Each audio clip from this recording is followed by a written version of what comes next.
Manual Cost Update.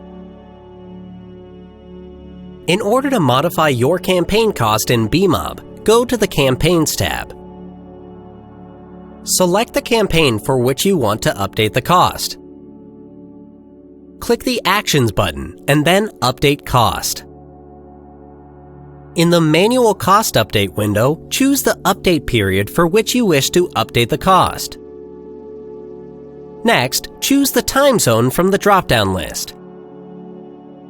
Select the currency of your traffic cost.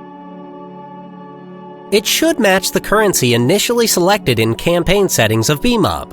In the Cost field, specify the cost amount. Make sure that the time range, time zone, and cost correlates to what is recorded on the source. Click on Save.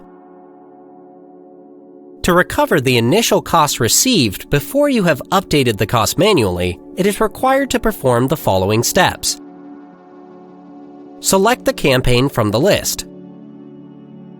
Click on the Actions button and then Update Cost. Select the time range and the time zone that you want to restore the cost for. Tick the Restore box. Click Save.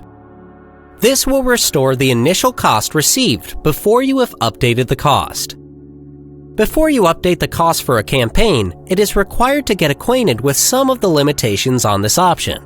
The list of restrictions is specified in the Cost Update window.